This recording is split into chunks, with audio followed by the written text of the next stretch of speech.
क्या tubal blockage में natural pregnancy possible है? नमस्कार, मैं हूं doctor Anju Garg, doctor Anju IVF clinic Ludhiana से। आज हम बात करेंगे ट्यूबल ब्लॉकेज और नेचुरल कंसेप्शन का क्या रिलेशन है।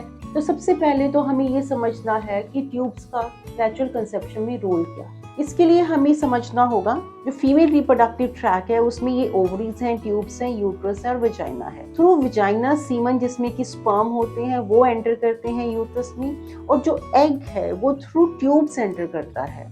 तो अगर ये ट्यूब ब्लॉक्ड है तो नेचुरल कंसेप्शन होना इम्पॉसिबल है। अगर ये दोनों ट्यूब ब्लॉक्ड हैं तो IVF is the only resort जिसके थ्रू कंसेप्शन हो सकती है।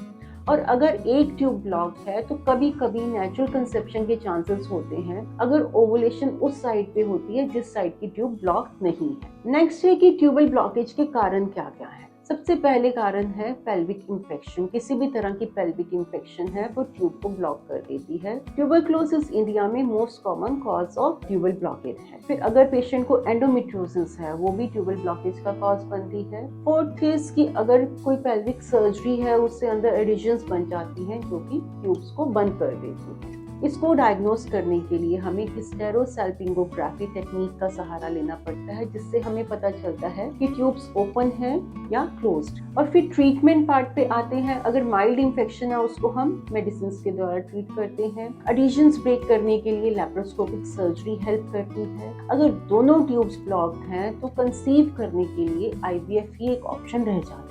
तो अगर आप भी ऐसे कपल हैं जिनको ट्यूबल ब्लॉकेज का डायग्नोसिस बताया गया है तो आपको निराश होने की जरूरत नहीं है, क्योंकि मॉडर्न साइंस में कई सेफ ऑप्शंस अवेलेबल हैं जिनके थ्रू आप कंसीव कर सकते हैं। जरूरत है सही टाइम पे सही सलाह लेने की और सही डॉक्टर के पास जाने की। डॉक्टर अंजू आईवीएफ क्लिनिक में हम हर पेशेंट का पर्सनलाइज्ड ट्रीटमेंट प्लान बनाते हैं और अकॉर्डिंगली पेशेंट को उसकी प्रॉब्लम का सोल्यूशन देते हैं। Thank you.